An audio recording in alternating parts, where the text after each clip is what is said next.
Hello and welcome back to Sonny Talks Spurs, and today we're going to be talking about the marvel, the legend, the amazing man himself, big Ange Postecoglou. But before we get into this, if you are new around here, leave a like on the video, subscribe to Sonny Talks Spurs and hit that notification bell because it lets you know every time I've gone live. Now, let's get into the video. So how many videos so far have I done on big Ange Postecoglou? I am losing count at this stage because he's just a genius. I love him to bits. He is amazing. I'll be honest, I'm going to have a little bit of a throwback now. When he first came in, before I'd even started the channel, I had my doubts. I'm not going to lie. I did have my doubts. I was thinking, this guy, he's had an illustrious career already, spanning from Australia to Japan and Scotland and even the Australia national team.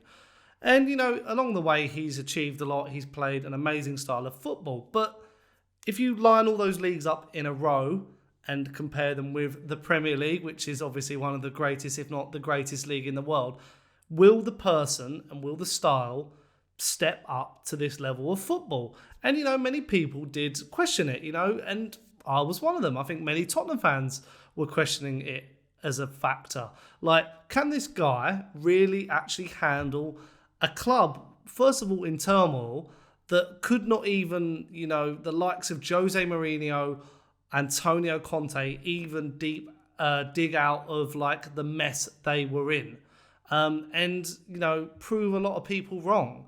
And he did. He has already proved a lot of people wrong, and it's just fantastic to see already. It is just an absolute marvel. And there was one main stat that I did mention in my Fulham review the other day, and it's this, and it's going to be on screen right now. And Ange Postecoglou has earned 23 points in his first 9 Premier League games in charge of Tottenham, winning 7, drawing 2, the most of any manager in their first 9 games in the competition's history. Impressive from Op to Joe. He's hit the ground running, hasn't he? Undefeated in the Premier League. Tottenham sit top of the Premier League as well, 2 points ahead of Arsenal and Manchester City respectively. And he's just brought that attacking style of football that we saw at his other clubs, mainly Celtic, and really, brought a breath of fresh air to Tottenham. When we look back at Tottenham last season, an 8th place team, a team that was basically the Harry Kane team at stages. Harry Kane was the focal point and getting all the goals. And after all that had happened with the Harry Kane saga, with the managerial merry-go-round in the summer, a lot of pressure on Daniel Levy. There was pressure coming into Ange Postecoglou this season. There might be a bit more pressure now that people have sort of identified and saluted him as the season has gone on. But yeah, I'm really grateful he has hit the ground running and actually proven to a lot of the haters and the critics, and mainly everyone, which is what I've said in this title, everyone had something to say about Ange Postecoglou. Celtic fans were saying you're going to love him, but I bet some Celtic fans were even like, "What? I wonder what's going to happen here," sort of thing. But Ange Postecoglou, he's come in, and the Aussies must be absolutely buzzing to see him achieve at the top level in football. And I was going to say, as I've mentioned, I was a critique of him earlier on, like before and when the appointment had happened. I was thinking, how's this going to go? I even remember saying managers that I would have preferred. I said maybe a Nagelsmann, maybe a Marco Silva, maybe a Thomas Frank. But I look at it now, maybe might have been a bit of a big step up for Thomas Frank. Marco Silva doesn't really play that style of football that Tottenham would have wanted. Julian Nagelsmann has got a bit of a temper. Tuchel is another person that was mentioned. Would he be like the Chelsea managers that have gone before in the style of Conte and Mourinho? So yeah, it's good to see that Ange has, just on and off the pitch, improved everything.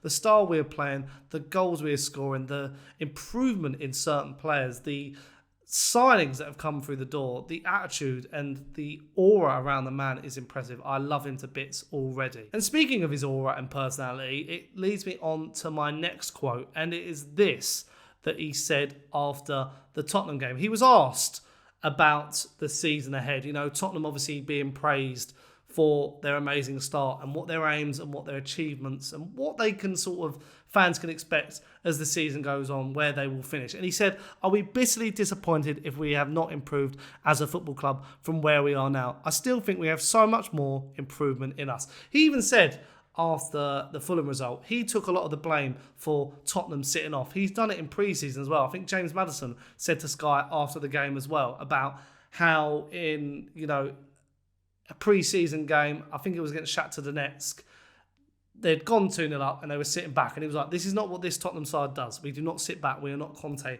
We're not Mourinho. We keep going.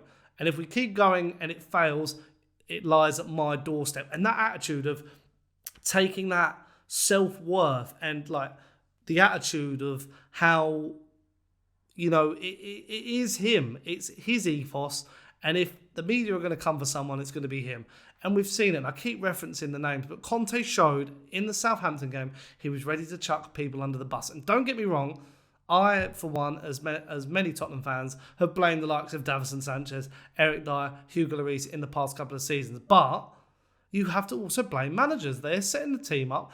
And it just makes me laugh. I look at how we set up now to how we set up under Conte. And it is chalk and cheese for the better.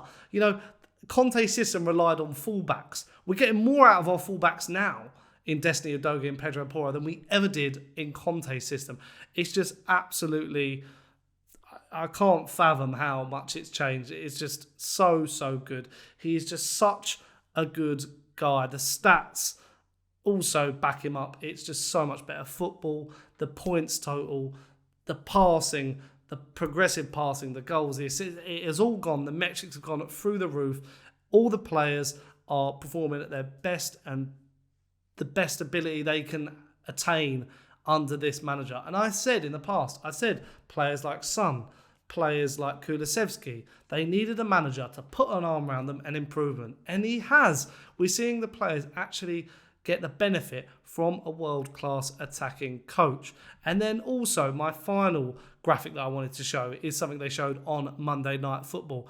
And it is touches by area from last season to this season. As you can see as well, so the green is obviously Tottenham, the blue is contested, and the red is the opposition. And you can see on the last season one, obviously very Conte ball, very defensive. That is where we had a lot of the ball. But look at it now on the right-hand side under Ange. We are having it all over the pitch. We are really contesting the ball and, having a lot of the possession and really getting the most out of this team. And it's just amazing to see. Even in games when we've looked a bit sluggish, I'd say, the passing's not been as good. I'm thinking, stages in the Fulham game, Luton when we were down to 10 men.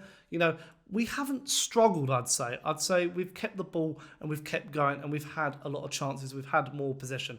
And it's just good to see. And I think, answering the question, why was everyone wrong about Ange Postecoglou? I think they were right to sort of question it. But Ange Postecoglou has proved them all wrong. He is showing that this style of football can work in the Premier League with a top quality opposition. We've seen teams like Burnley and Vicent Kompany struggle, but Ange has a higher calibre of player at his disposal. But would Vicent Kompany then work in a Tottenham? I don't really think so. I think that's too big of a step up. Whereas Ange has had that experience throughout all his career. We've seen the famous speech he gave to Brisbane Roar and the Australian national team. And he even went back recently to the current national team with Gus Hiddink and gave them a speech. He's got away with words. He is basically like a counsellor, a father figure, a granddad. He really does know what human beings are and how to address players, not treat them like crap on the bottom of your shoe. They are human beings who need an arm around them. And they might need a stern word once in a while if it's not going their way, which I'm sure he does at halftime, for example, and maybe when a result doesn't go our way later in the season. But I cannot critique the man. I know it's not going to stay. We're not going to stay undefeated. I definitely don't think we're going to win the Premier League this season. But under the tenureship of Ange Postecoglou, Tottenham will achieve something in the near distant future. Maybe a trophy, maybe more consistent top four. I even think he might be a better manager in the long run for Tottenham than Pochettino. And I know that's strong, but I really have faith in this manager. I've never had such a belief in a manager at Tottenham Hotspur. He is that guy. But let me know in the comments down below, what have you made of Ange Postecoglou's start to life at Tottenham? Did you rate him at first? Did you think it was maybe the wrong appointment at first? I'd like to know all your opinions of how maybe you have changed your thought process around Ange Postecoglou. Just chuck them all down below and I'll be sure to reply to you when this has gone live. And as I said at the top of the video, if you are new around here, leave a like on the video, subscribe to Sonny Talks Spurs and hit that notification bell because it lets you know when I've gone live. And as I've always said, I'm Sonny. Hope you've enjoyed it and I'll see you again pretty soon and a ciao.